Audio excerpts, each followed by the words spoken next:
sommes ravis de vous savoir au rendez-vous de l'actualité sur Canal 3 Bénin. Voici les titres du journal. Dans la nuit du 1er au 2 décembre dernier, les forces de défense et de sécurité nationale ont été prises pour cible à Porga, au nord du Bénin, par des djihadistes. Un affrontement qui a occasionné des pertes en vies humaines. Mais quelques jours après cette attaque terroriste, le calme est revenu dans la région et la vie reprend son cours normal. D'ailleurs, le maire de Materi en a profité pour effectuer une descente sur le terrain. Objectif, rassurer les populations. Nous vous rendrons compte de cette descente de l'autorité. Nous parlerons ensuite de cette séance d'échange du ministre de l'Enseignement supérieur et de la Recherche scientifique avec les nouveaux universitaires agrégés du Bénin.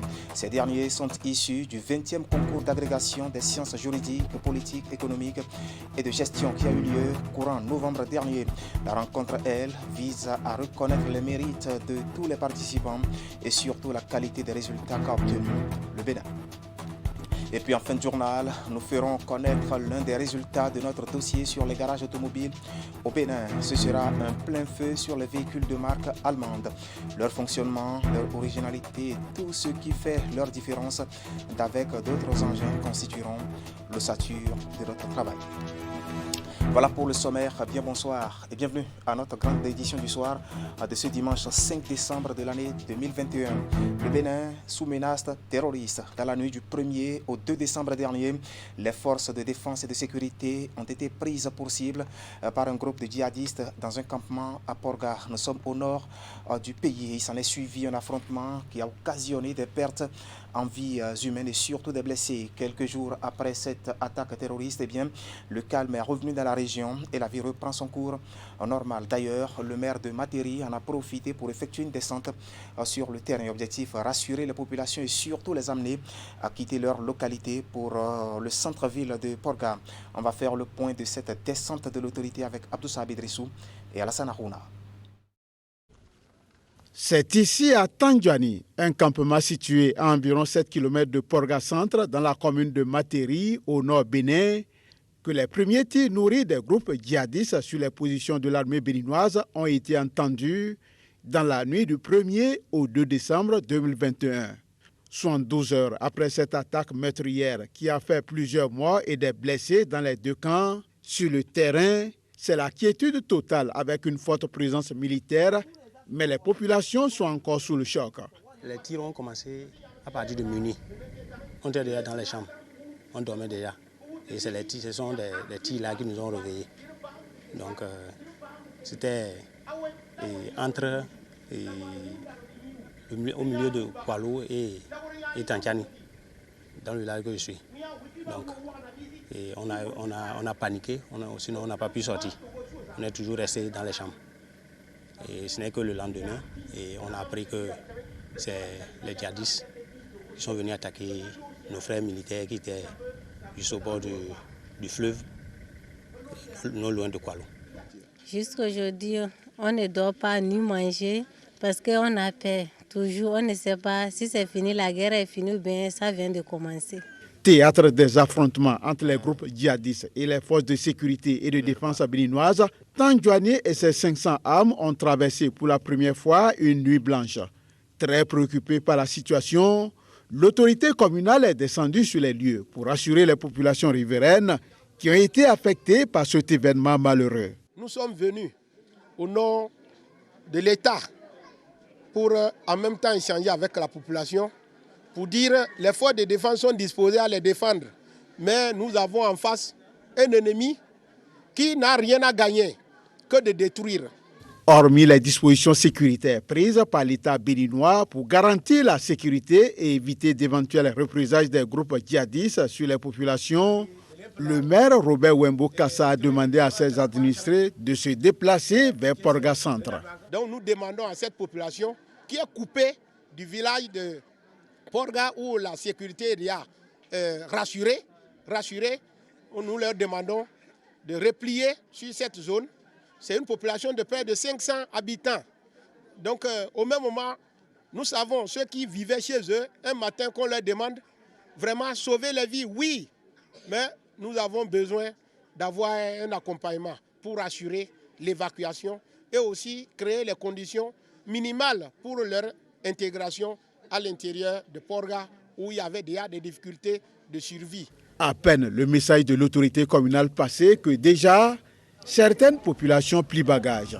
Si le maire demandait de quitter, on peut quitter. Parce que c'est lui qui sait à cause de... Il a vu quoi, nous disait que de quitter. Et si le maire a eu l'idée de penser à nos déplacements, c'est pour notre sécurité. Voilà que nous vivons encore un mois où les récoltes ne sont pas finies. Si aujourd'hui on quitte, qu'est-ce qu'on va manger? Tout ce qu'on a eu à faire, des dettes par-ci, par-là, comment on pourra les rembourser? Tout ça, ça fait plus peur. À Porga Centre, tout comme à Tangueta, l'homme vaque librement à ses occupations quotidiennes, la peur au ventre. Tout Tangueta était découragé. Parce qu'un peu partout où on parle à Tangueta, c'est de ça qu'on parle. Et nous, nos camions vont au Burkina, on voit ce qui se passe là-bas. Par exemple, prenons le cas de Burkina. Si vous allez aujourd'hui à Nadiago, il n'y a plus de population. Il est chaque fois que égorger les hommes. Ça fait qu'aujourd'hui, on ne peut même pas dire les djihadistes, on dit les aladji. On a peur de prendre la voie là. Moi, je m'en vais vers Gondé, je ne vais pas vers Porga. J'ai peur d'aller là-bas. J'ai peur des djihadistes. Je ne vais pas me créer des problèmes. Ça fait ça, je ne vais pas aller là-bas. Si certains sont toujours animés par la peur, chez d'autres, par contre, c'est la sérénité totale. Bon, en fait, c'est le lendemain, nous, on a su que quelque chose s'est passé vers Porga. Et on a vaqué à nos préoccupations. Il n'y a pas de problème ici à Tangueta. On n'a pas eu peur. Nous, on est ici à Tangueta. Tout se passe très bien. Sur le terrain, les forces de l'ordre et de défense ont la situation en main. Elles patrouillent de jour comme de nuit pour contrer d'éventuelles attaques djihadistes. La sécurité encore avec le ministre de l'Intérieur et de la Sécurité publique qui a échangé avec les élus communaux et les chefs d'unité des forces de l'ordre et de sécurité en service dans le département de la Donga. C'est à la faveur d'une séance organisée justement à la préfecture de Djougou. Et pour l'occasion, Alassane Seydou a rappelé à ses interlocuteurs de circonstances le rôle qu'ils doivent jouer pour coproduire la sécurité. Comme rendu Abdou Sabi Idrissou et Abdou Raouf Yahaya.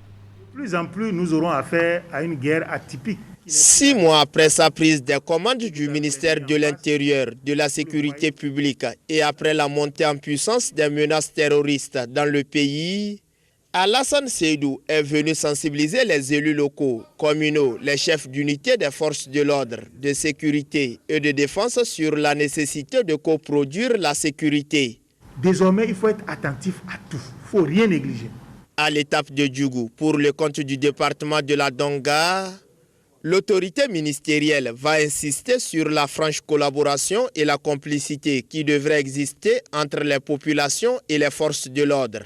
Les policiers ne peuvent pas, à eux seuls, assurer la sécurité de tout le monde s'ils n'ont pas l'implication, s'ils n'ont pas la complicité de la population. Il est question maintenant de convaincre les gens qui sachent que nous sommes à l'ère de la coproduction de la sécurité. Il faut que tout le monde participe.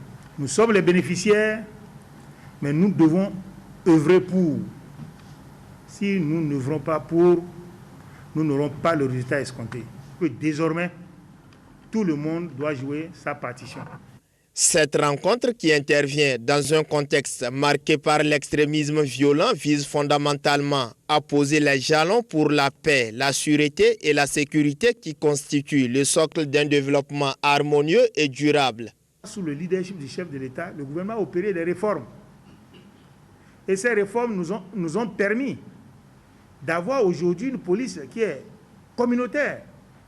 C'est-à-dire une police qui veut être présente partout, au sein des communautés. Et c'est dans cette logique-là qu'on a créé les commissariats d'arrondissement.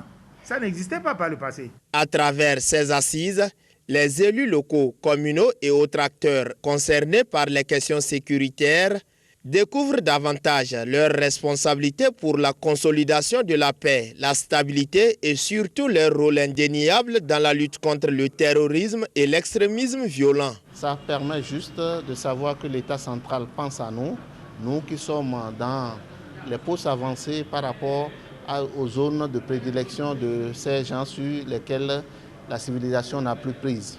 Et donc quand le ministre vient pour nous entretenir sur ces questions-là et surtout pour exhorter toutes les populations à ce que nous puissions ensemble nous donner la main pour produire la sécurité face à ces ennemis-là, je pense que c'est une bonne chose, c'est un sentiment d'appartenance à une communauté. Le Bénin, nous devons tout faire pour que jamais le Bénin ne bascule dans la main de ces individus-là. Désormais, nous avons compris que le point sur la sécurité doit être à l'ordre du jour dans toutes nos sessions au niveau communal, au niveau d'arrondissement. Nous savons également qu'une fois retournés sur le terrain, nous devons passer le message, et arrondissement par arrondissement, village par village, pour amener la population à ce qu'elle se rende compte de sa responsabilité dans la réussite de la recherche de la paix. La protection des personnes et des biens reste l'une des priorités majeures pour Alassane Seydou. Depuis sa nomination à la tête du ministère à charge de la sécurité publique, il ne cesse d'initier des stratégies pour une coexistence pacifique entre les populations. Bien suivi. Voilà, après Djougou, le ministre de l'Intérieur et de la Sécurité publique a mis le cap sur Parakou. Ici aussi, Alassane Seydou a échangé avec les élus municipaux et responsables de la police républicaine en poste dans le département du Borgou. Nous allons faire le point de cette étape de la tournée du ministre de l'Intérieur et de la Sécurité publique avec René Soglo. La coproduction de la sécurité préoccupe le gouvernement et le ministre de l'Intérieur et de la Sécurité publique, Alassane Seydou, a tenu à le rappeler aux représentants du département du Borgou et les chefs d'unité de la police républicaine au cours de cette séance de travail. Ici, un point d'honneur est mis sur la collaboration de tous. La sécurité, c'est le socle de tout. Rien n'est possible sans la sécurité. Ça, notre État l'a compris. Et là, je vais m'adresser aux maires, parce que leur rôle, c'est de promouvoir le développement, de favoriser l'épanouissement des populations. Mais vous ne pouvez pas atteindre votre objectif s'il n'y a pas la sécurité. Donc vous avez intérêt d'abord à vous investir dans la production de la sécurité. Il doit y avoir une synergie d'action. S'il n'y a pas une contribution de la population, s'il n'y a pas une complicité de la population, on ne peut pas avoir de bons résultats. Cette séance, qui s'inscrit dans le cadre d'une tournée nationale, est saluée par les autorités de la ville de Parakou et le préfet du département du Borgou. Les turbulences presque légitimes liées à la fin d'année suggèrent un renforcement des capacités d'intervention de la police républicaine et des autres forces qui concourent au maintien de la paix et de la sécurité publique.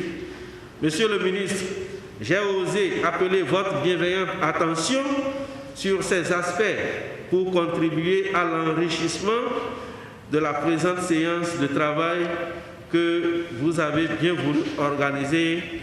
Le gouvernement a de bonnes raisons de faire de sa priorité la problématique de la sécurité. La présente rencontre, qui réunit les acteurs en charge de la sécurité au niveau local, se justifie parfaitement, car elle permettra d'échanger sur les problèmes d'ordre sécuritaire qui se posent dans les communes et de mobiliser les acteurs en vue d'une meilleure sécurisation du territoire. Mesdames et messieurs, les élus communaux et municipaux, vous avez la responsabilité d'œuvrer pour la préservation d'un bon environnement sécuritaire dans vos communes. La rencontre a permis au ministre de mettre la lumière sur les performances du Bénin en matière de sécurisation des personnes et des biens ces dernières années grâce aux différentes réformes enclenchées par le gouvernement. Avec ce chemin, ce petit chemin que nous avons parcouru, nous avons réussi à nous hisser au sommet dans la sous-région. Le MOA nous a décerné le premier prix de sécurisation des corridors.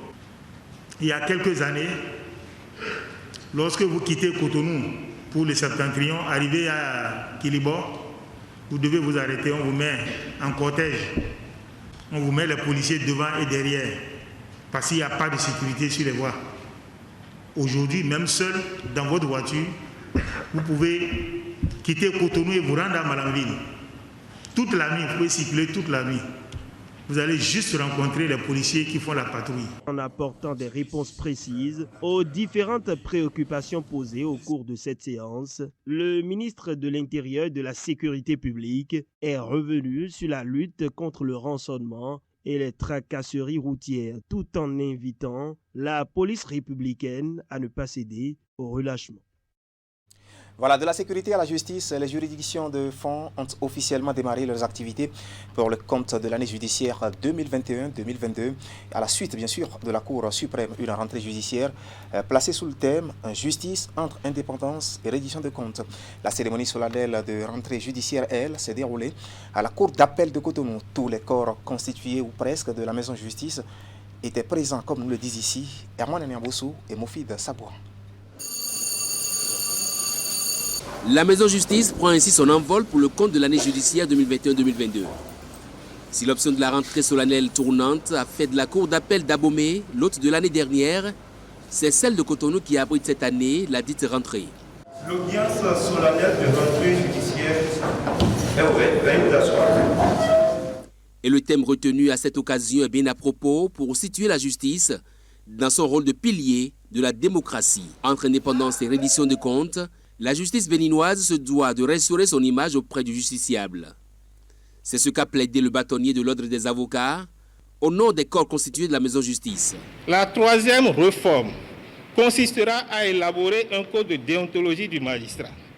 Être magistrat, c'est beaucoup plus qu'exercer une profession. C'est remplir une mission au service de nos concitoyens.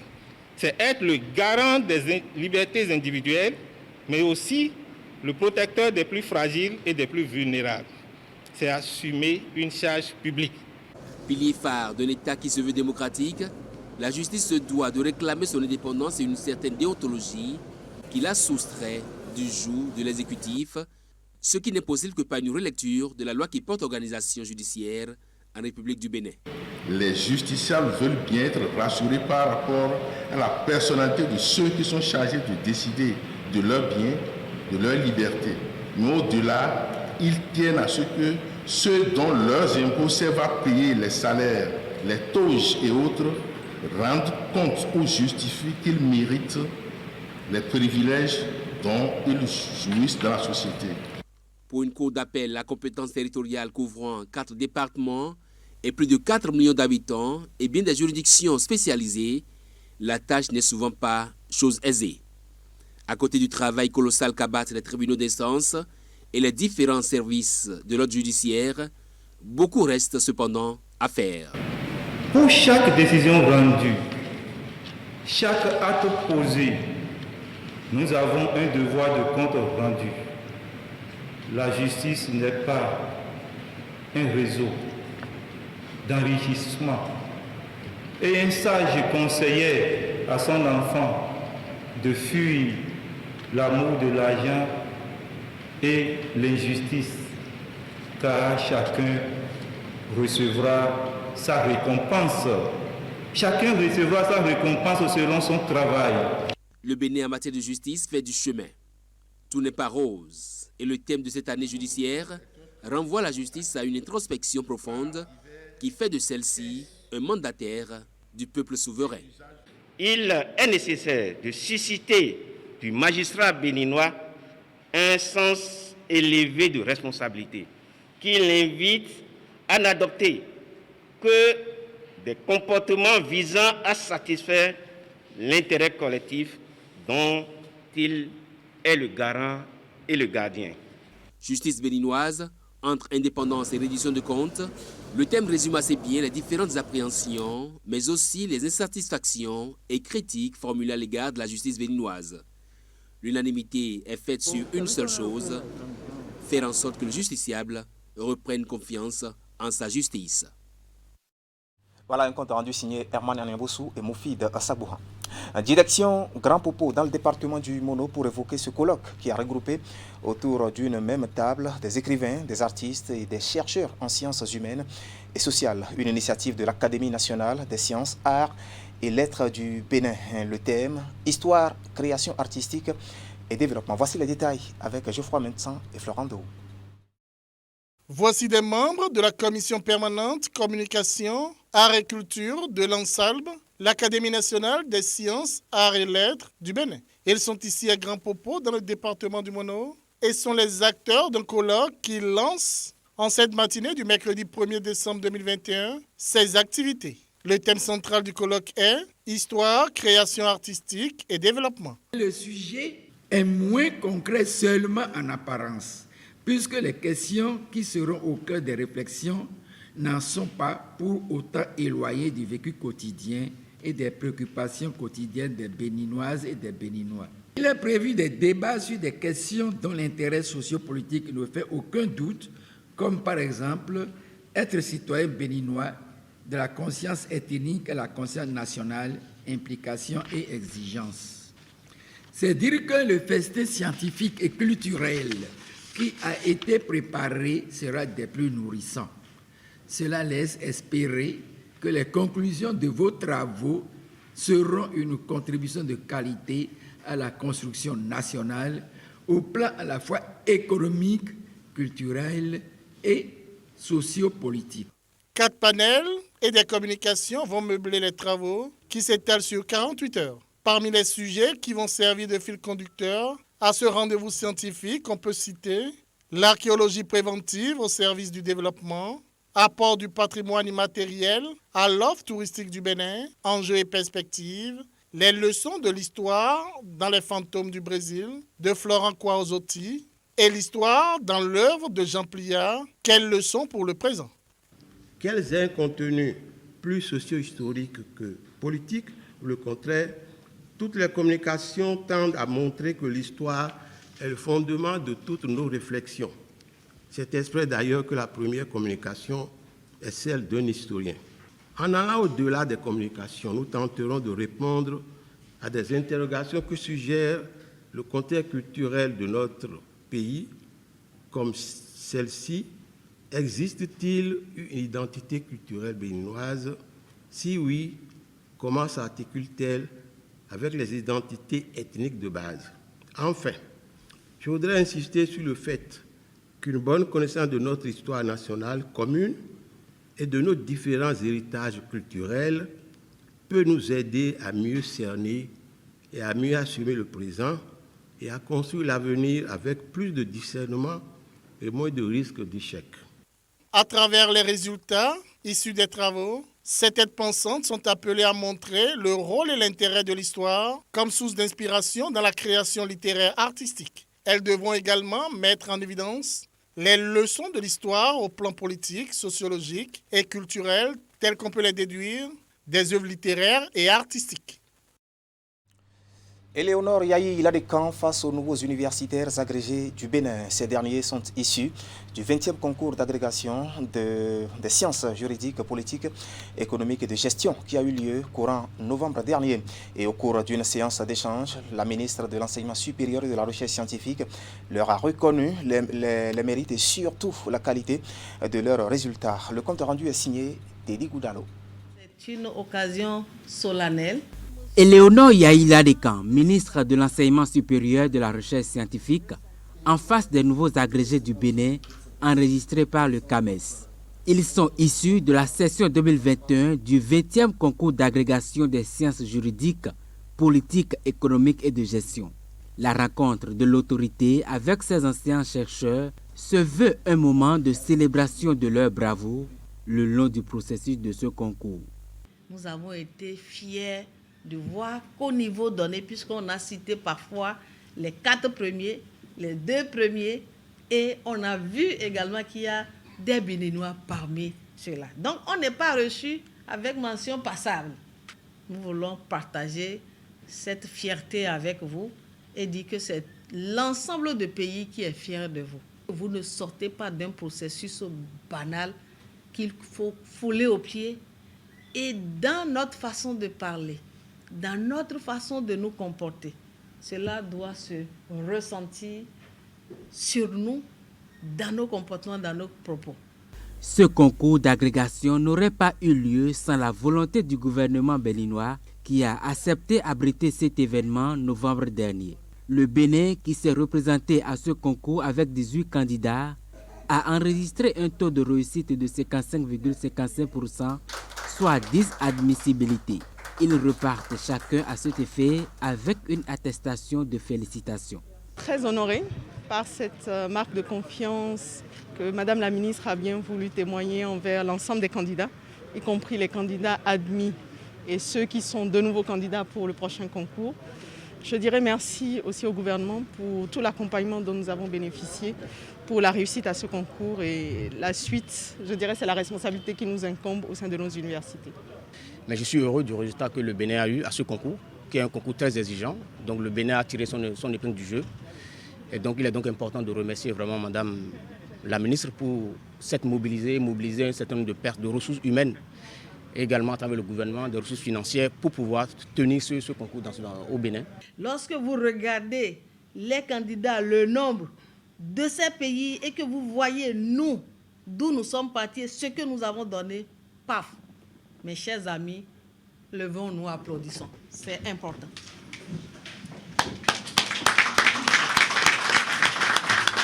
Merci bien. C'est très fort, mes chers amis, très, très, très fort. Pour dire que nous sommes partis presque affaiblis, découragés. Nous avons affronté cela et nous avons montré un résultat positif. J'en conviens. On aurait pu avoir plus, honnêtement.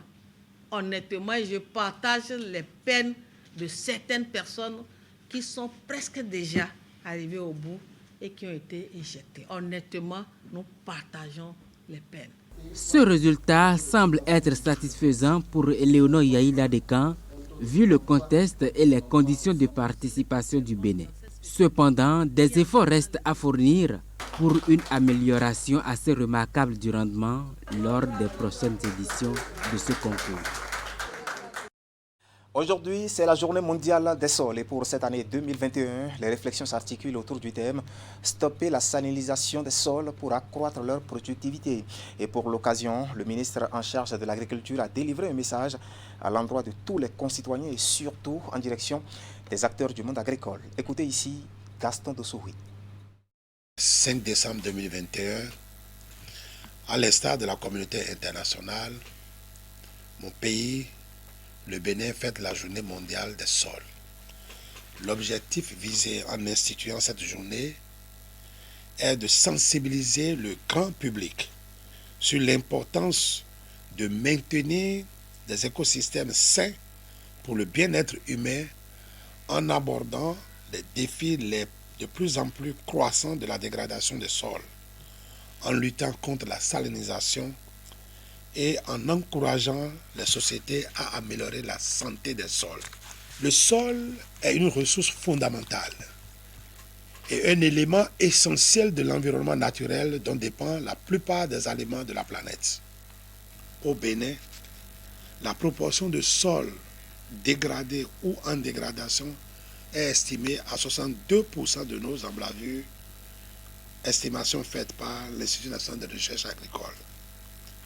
C'est conscient donc de cet enjeu que le gouvernement de son Excellence, le président Patrice Talon, à travers le département ministériel dont j'ai la charge et celui du cadre de vie et de développement durable, est resté très sensible à la problématique de dégradation des terres dès son avènement. Les sols sont menacés par de multiples formes de dégradation. Dégradation physique, dégradation chimique, dégradation biologique. L'une de ces formes est l'accumulation de sel dans le sol et qui perturbe la productivité de ce sol. Cela peut être naturel en raison de la libération des sels par les roches, de l'infiltration et de l'évaporation de l'eau de mer ou de dépôts de sel dans les zones à proximité de la mer. Plusieurs méthodes sont adoptées pour éliminer les sels en excès de la surface du sol et de la zone de racines dans le sol salin. Il s'agit par exemple de l'apport de l'eau d'irrigation ou de la pluie sur le long terme au-delà de ce qui est nécessaire à l'évaporation, de la culture ou de la programmation de lessivage pour précéder les étapes critiques de la croissance au cours desquelles le stress devait être évité. L'utilisation du biochar, un charbon biologique obtenu par la combustion anaérobique des résidus de récolte, tout en améliorant les propriétés physiques, chimiques et biologiques du sol, réduit l'impact négatif du stress salaire en minimisant l'absorption du sodium par les plantes. Fort heureusement, de nombreux partenaires techniques et financiers se préoccupent de la question et recherchent des solutions pour la restauration des sols. Cependant, davantage d'efforts restent à faire par le système national de recherche agricole. Mes chers compatriotes, acteurs du secteur agricole, je vous invite à mettre en œuvre les solutions idoines pour stopper la salinisation des sols pour accroître leur productivité. Voilà, c'était Gaston Dessouy, ministre de l'Agriculture, de l'Élevage et de la Pêche. La 10e concertation interafricaine des maraîchers éco-santé s'est achevée en début de ce week-end organisé autour du thème « Prévenir la faim et la maladie en Afrique pour une agriculture maraîchère saine ». Eh bien, elle a été une occasion de renforcement des connaissances des participants venus de 7 pays de l'Afrique de l'Ouest. L'organisation, elle, a été assurée par l'UITA, mais le compte rendu des travaux, lui, est signé ici. Geoffroy Mentan. Le Burkina Faso, le Bénin, la Côte d'Ivoire, le Mali, le Niger, le Togo et le Sénégal. Ce sont là 7 pays de l'Afrique de l'Ouest qui ont été représentés ici à Cotonou par des maraîchers à la 10e concertation interafricaine des maraîchers éco-santé. Une rencontre annuelle organisée et financée par l'UITA, l'Union internationale des travailleurs de l'alimentation, de l'agriculture, de l'hôtellerie-restauration, du tabac, du catering et des branches connexes, avec le concours du réseau des maraîchers éco-santé RAMES. Il est évident que vous avez abattu un travail de qualité dont les conclusions auxquelles vous êtes parvenus en sont assurément la preuve tangible.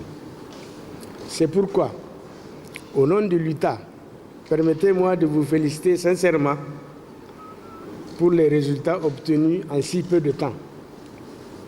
Honorables invités, chers camarades maraîchers, maraîchères, comme vous le savez, le développement, c'est d'abord et avant tout la recherche permanente de la satisfaction des besoins de nos populations, l'amélioration des conditions de vie et de travail des travailleuses et travailleuses.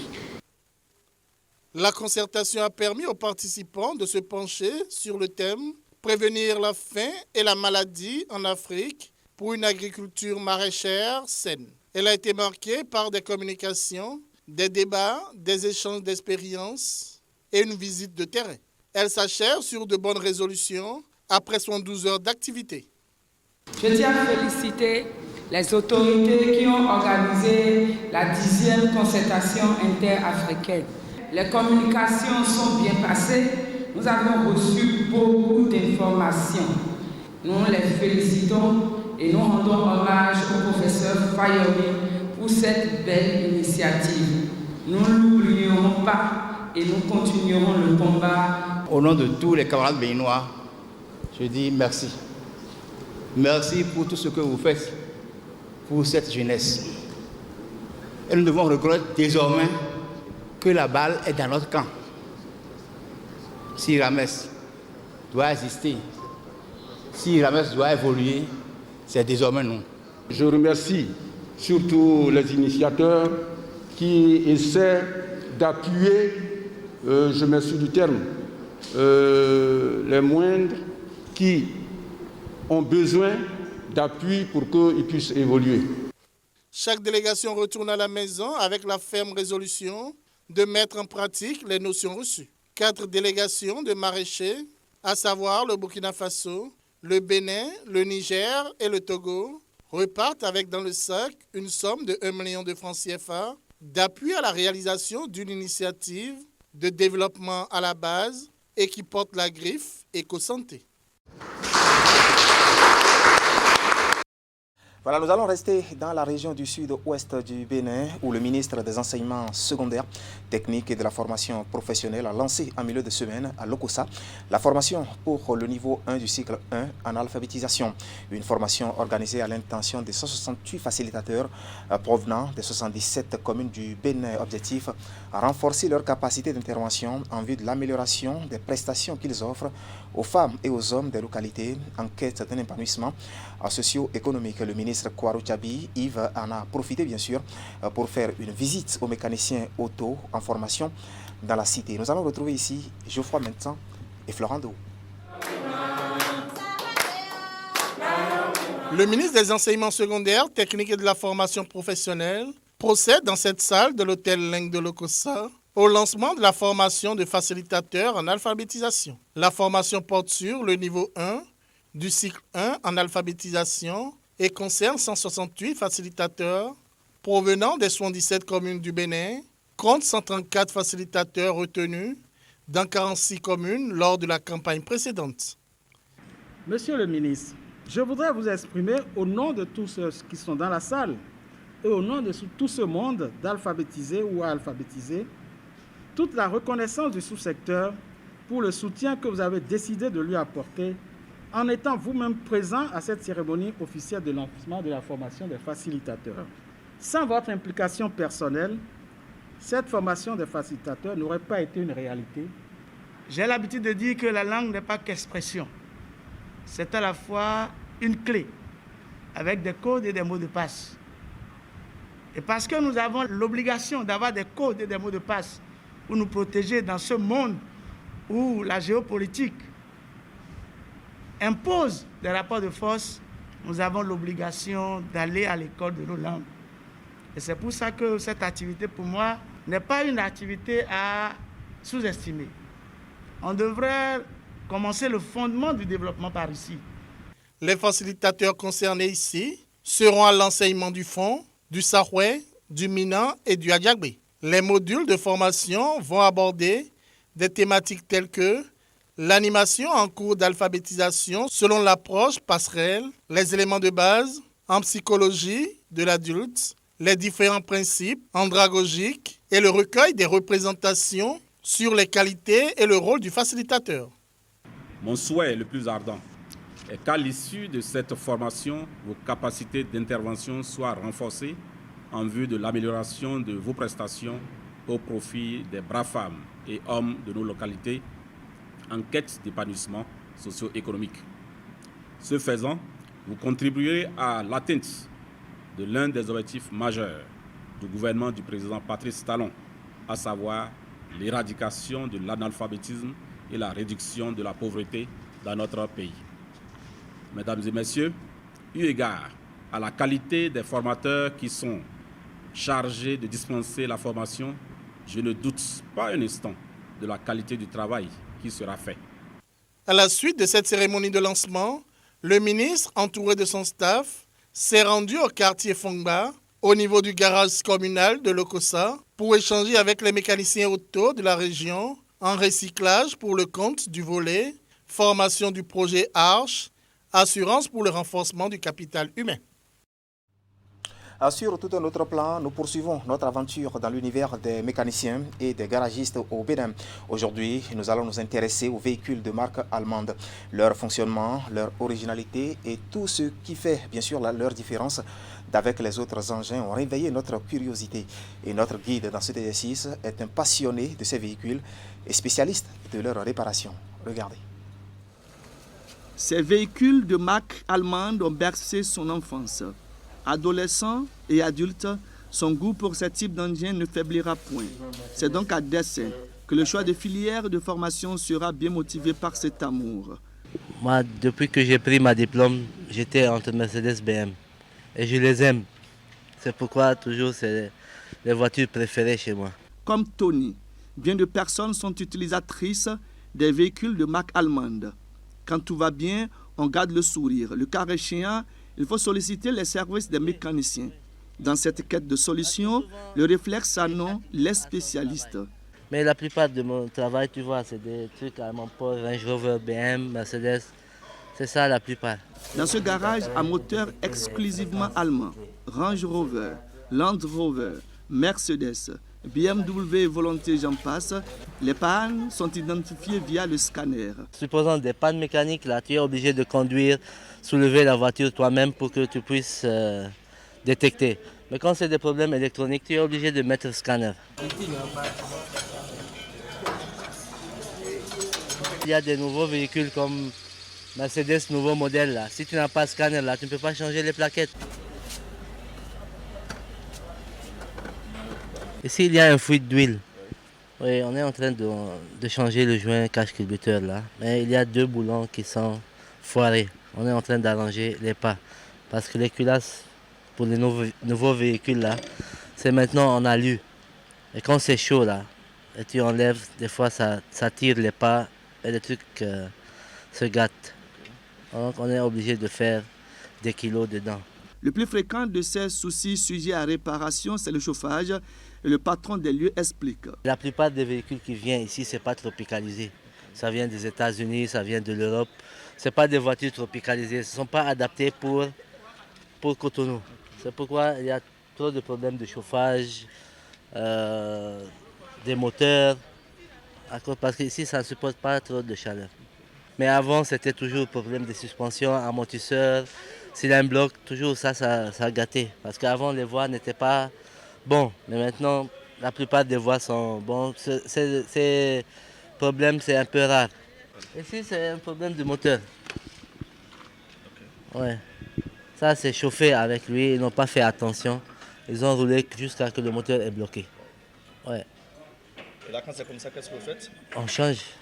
Ça, c'est des moteurs, surtout ces voitures-là, leur moteur est un peu sensible parce que tout est en alu. Et vous savez, quand l'alu chauffe, là, c'est plus facile à le récupérer. Oui, on est obligé de changer. Dans leur construction nouvelle, les véhicules toutes marques confondues sont plus enclins à des pannes électriques que mécaniques. Cette réalité nécessite un réajustement de connaissances, donc une mise à jour permanente. C'est souvent les problèmes électriques qui embêtent plus que les autres. S'il y a un fil coupé quelque part, s'il y a un mauvais contact, si l'eau est rentrée, c'est ça qui embête plus que le travail mécanique. C'est d'ailleurs cette prise de conscience qui garantit un bon rapport avec les clients. Et derrière le sourire des clients, il y a un travail de forte diplomatie qui se mène loin des regards de ces derniers, surtout lorsqu'il s'agit des pièces de rechange à faire commander chez le voisin nigérien. Pour satisfaire tout le monde, je ne peux pas te dire que tout le monde est satisfait. Parce que même Dieu ne peut pas satisfaire tout le monde. Mais quand même, on se débrouille. Parce que tu sais, ici on ne trouve pas facilement les pièces. On ne trouve pas... Chaque pièce, tu dois partir au Nigeria, amener ça et revenir ou commander ça de l'extérieur. La livraison, c'est facile, mais si tu montes, c'est pas bon là. C'est ça le problème. Envoyer, ramener. Et si le monsieur qui t'a vendu, il n'a pas un deuxième, tu vas oublier ton argent là-bas.